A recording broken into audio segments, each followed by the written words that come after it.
Hello and welcome to India's World. Today we are going to discuss the ethnic violence in Xinjiang, the far western region of China. Xinjiang has been a restive province with violence often flaring up between the local Uyghur Muslims and the Han Chinese. Last week's attacks on government offices and police stations in Xinjiang have left 35 people dead.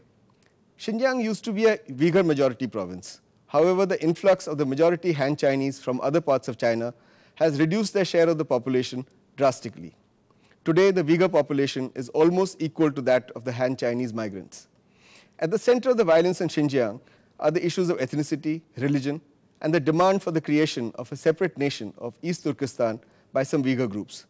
To discuss these issues, I have with me a very distinguished panel of experts. We have with us Professor Alka Acharya. She's a professor of Chinese Studies at JNU, and currently you are the director of Institute of Chinese Studies. We have with us Dr. Debashish Chaudhuri. You're an associate fellow at Institute of Chinese Studies. You've been to Xinjiang, and your specialization is ethno-nationalism in China. And we also have my old friend, Ambassador Vivek Katju. He retired as a secretary in Ministry of External Affairs and closely follows Islamic insurgencies, especially in India's neighborhood. So welcome all of you to the conversation. Let me begin with you, Professor Acharya. What are the issues involved in the Xinjiang ethnic insurgency? Is it merely ethnicity, or are there other issues also? No, I think there cannot be a single issue with which we can identify the problems. It is a mix of issues. There are economic issues involved, cultural issues, there are larger strategic security questions and concerns, and these issues are actually from both sides. The Chinese state has one set of issues and the local people have one set of issues. And very often these issues have not been resolved amicably. So inevitably we see the heavy hand of the state and an attempt to impose certain kind of behavioral patterns, certain mores. Now, the important thing to understand is that this is a very critically important state for China. If you see, the landmass is about 1/6. The natural resources that we have in Xinjiang are very important for China's continued development. Petroleum is one of really the key resources of that state. The population is a mix. It's a very interesting, very rich mix, and this concern about Han migration has really started from the late 50s onwards, when the Chinese state started to impose a certain set of policies with the intention of modernizing the state. Particularly in the case of the language, for instance, a lot of assistance was taken from the Soviets, we can see, because it was seen that for teaching modern science and the modern subjects, the language was very so it was all in Mandarin? So not all. I think there were commissions which were set up to see how to change the way in which the language could incorporate modern scientific kind of information. So what we've seen since the late 60s is an attempt by the Chinese state to induce modernity. And given the fact that there was 100% literacy, these changes did not really go down well with a large section of the population. The clergy there had its own interests, feudal practices, agriculture. So what in one line I will say that what we are looking at is a combination of very critical issues: economic, religious, cultural, and the role of the state in the way in which it has sought to develop Xinjiang. Okay, Dr. Debashish Chaudhuri, I wanted to ask you, how important is the demand for East Turkestan? You know, how important is separatism? After all, East Turkestan demand is not a new one. You had the first East Turkestan Republic, which lasted barely a few months, 1933-34. Then you had the second East Turkestan Republic, 1944 to 49. And this demand keeps on coming up periodically. So how important a factor is separatism in the ethnic insurgency there? See, Eastern Turkestan movement, after liberation, they call it the incorporation of Xinjiang, they call it as peaceful liberation. 49. And 49. And after that, in fact, for a long time, Xinjiang was going through this kind of problem because in Republican period, there were three Chinese Han warlords ruled Xinjiang. So, and Republican government came to government hardly any influence in this region.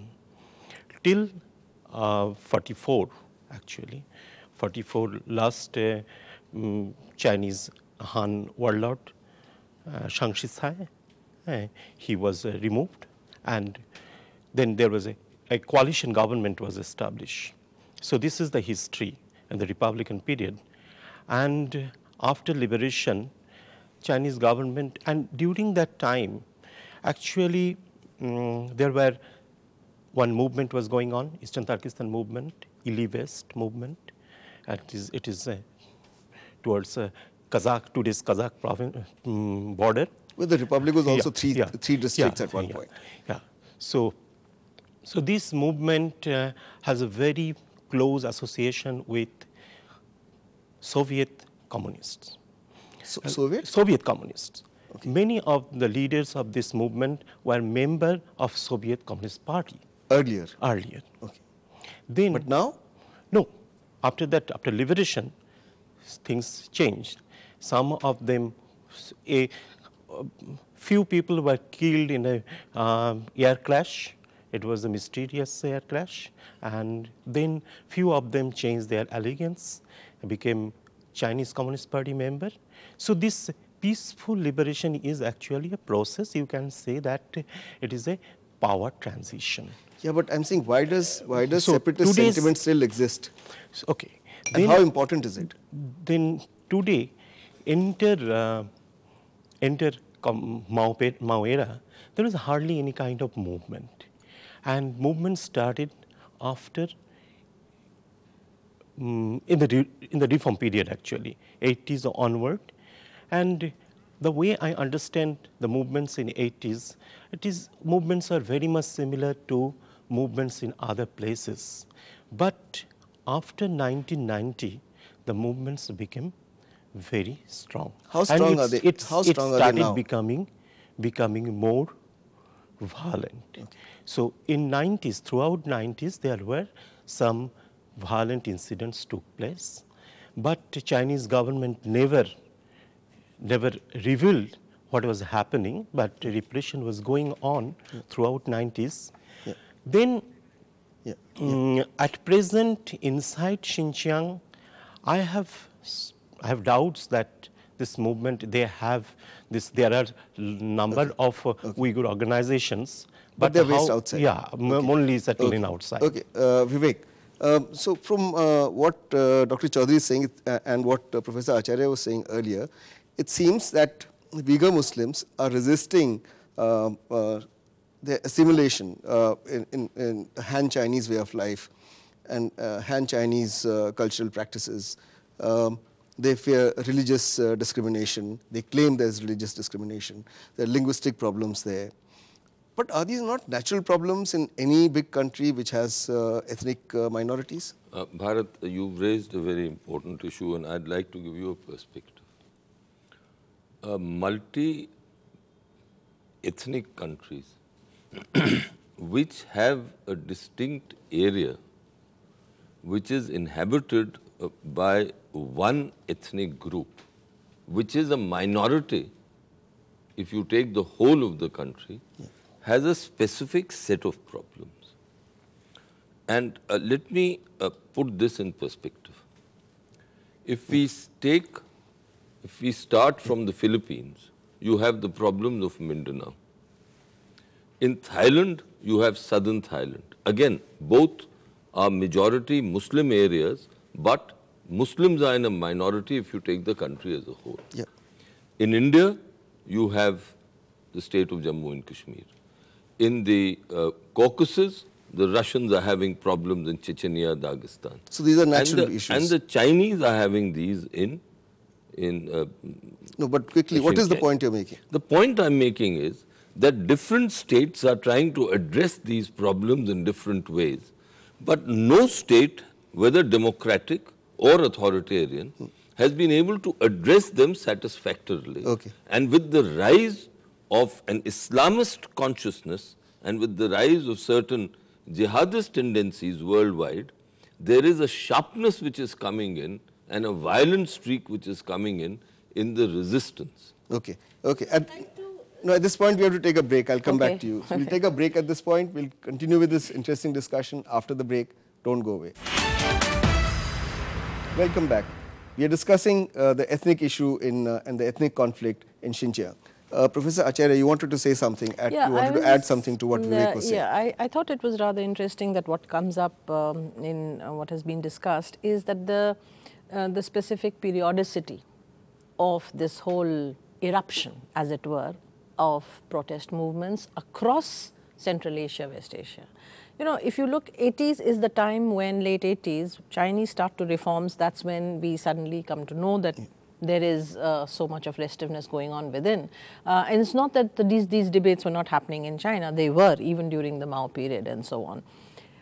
You come and you see in the 90s, this takes a different turn. Then the entry of more violence. You know, the Chinese state's position that terrorist groups from outside the region have been consistently infiltrating since the late 80s and fomenting these separatist activities, therefore has some basis. Yeah, and I okay, think we'll discuss that further. But what I wanted to ask you, since you've touched on Central Asia, is that how important is Xinjiang as a bridge to Central Asia, as an energy bridge between Central Asia and China, and not only Central Asia, potentially even West Asia and the Caspian Sea. And China, after all, has been forging close links with the resource-rich countries of Central Asia through the Shanghai Cooperation Organization.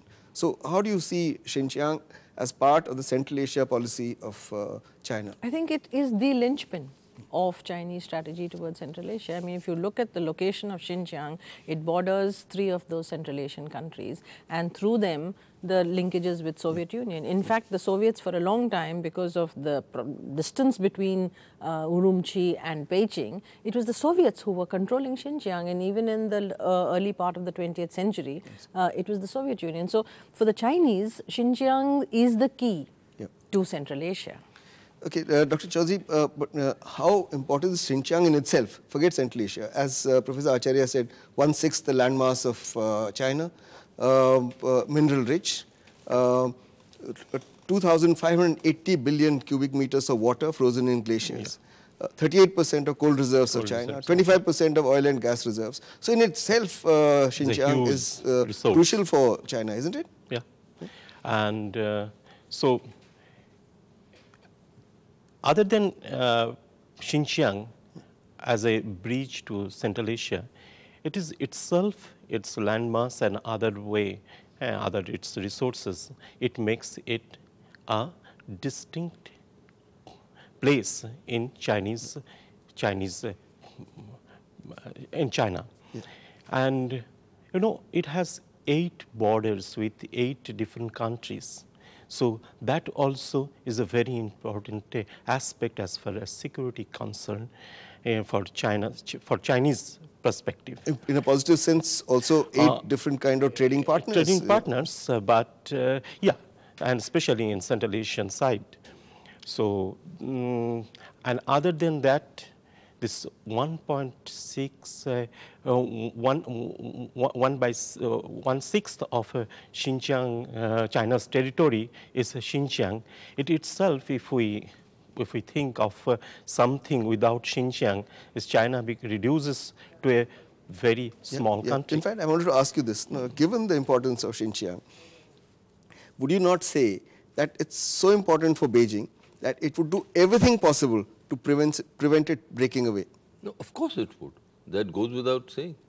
But the important thing is that is how little focus is there from the international community, including the Islamic world, on clearly what Beijing is following or is pursuing in Xinjiang, which can only be called a completely repressive policy of crushing all kind of expression of Uyghur sentiment. Now, that itself is indicative of the current status of China and also how wary everyone is of really entangling with China on this issue. And that is in stark contrast to whatever the world does to other countries who are placed in similar situations.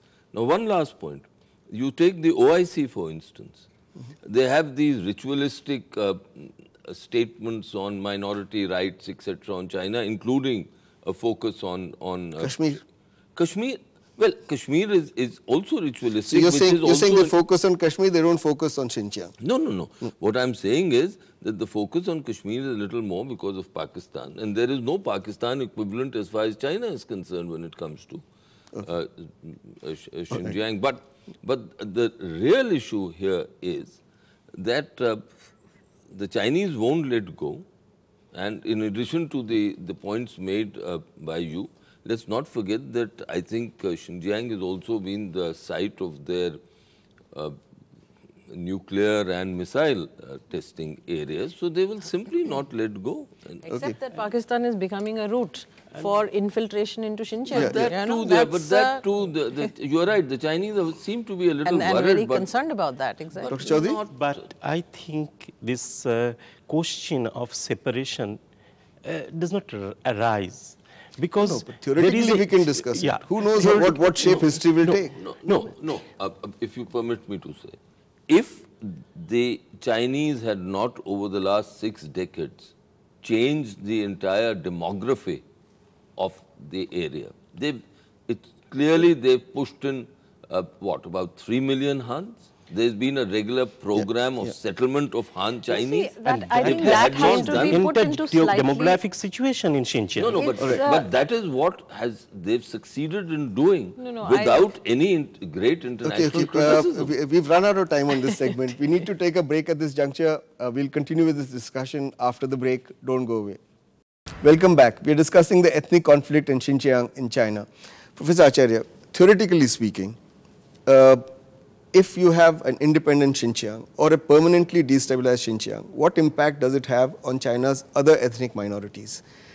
And since Xinjiang is so important, doesn't the issue of Xinjiang go beyond human rights, sovereignty, principles of governance within Xinjiang itself? Look, that's a hugely nightmarish scenario. I think quite apart from the fact that you have the Tibetan question and you have other minorities in China, but which are not as significant as the Tibetans and the Uyghurs, I think the entire region is going to be completely haywire.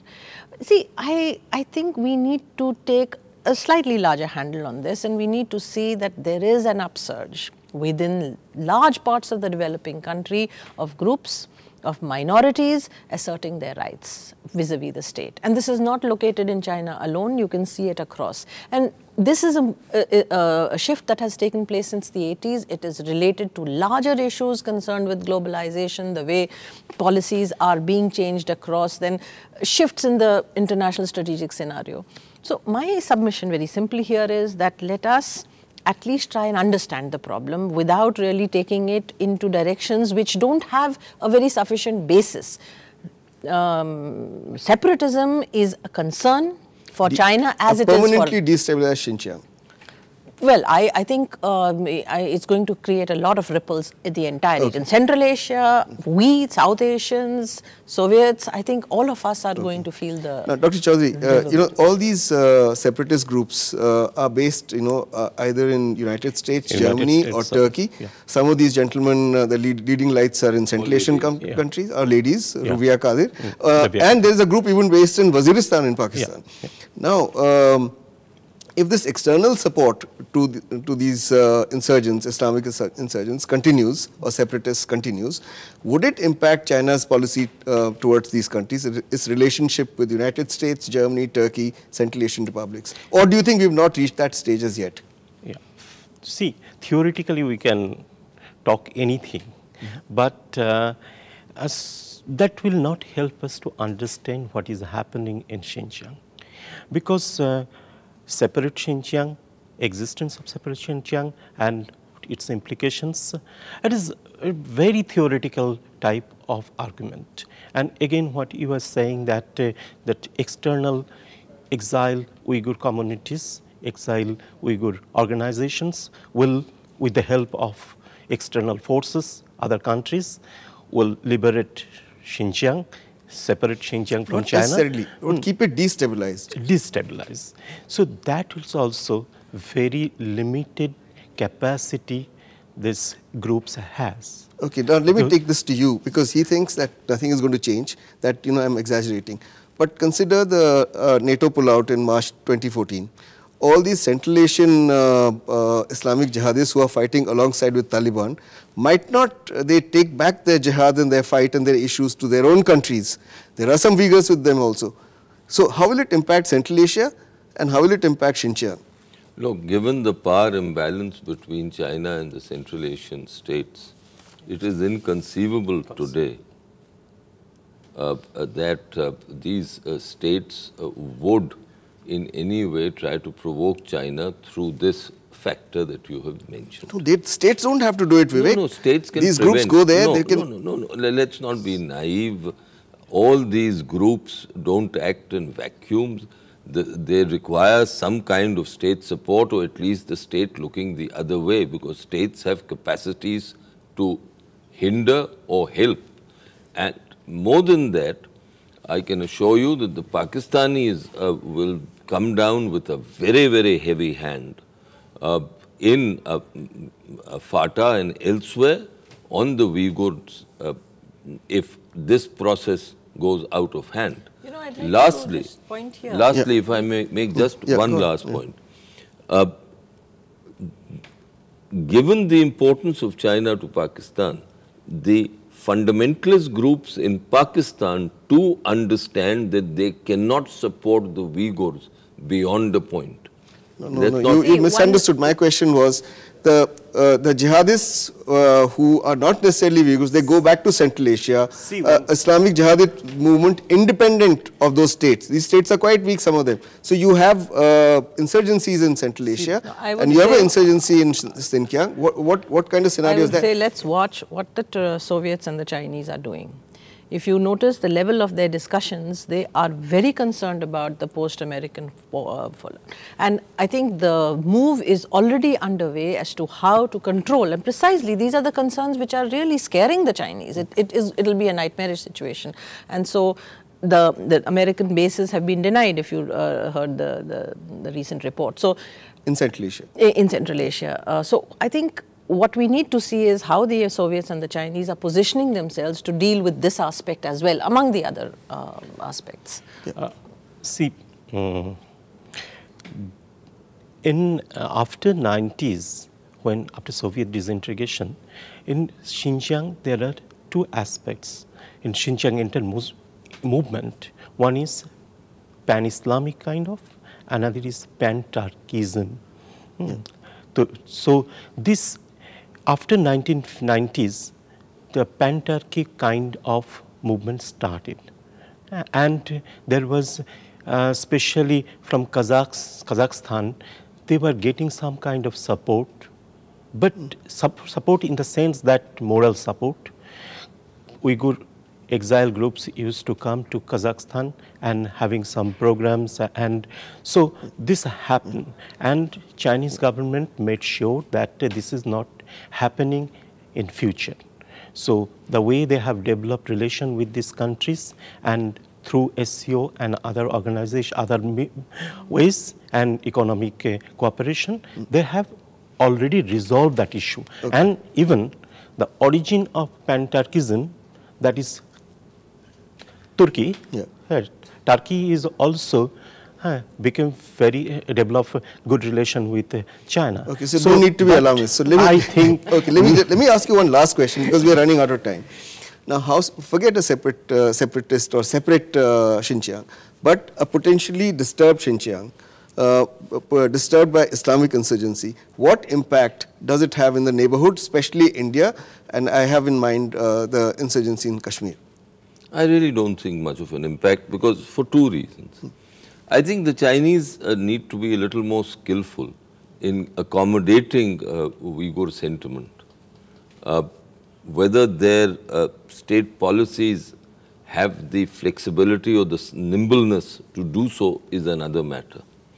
But I don't see a replication of the kind of Arab jihadists which you are thinking of, or what happened after 1989 when the Soviets left Afghanistan. I don't see that happening in post-2014. The last point, I don't really see a greatly disturbed Xinjiang for the simple reason that the Chinese repressive capacities, and they are not shy of using them, unlike democratic states, are so enormous that they'll contain this even at the cost, as they've displayed, even at the cost of a very large number of lives. One final point. No, we've run out of time. We've run out of time. I would like to, no, we've run out of time, sorry. So I'd like to thank all of you for coming here and discussing this issue, because I don't think it's been discussed in such detail in India. So thank you very much. That's all we have for you today. We'll be back again next week with another interesting issue. Till then, goodbye.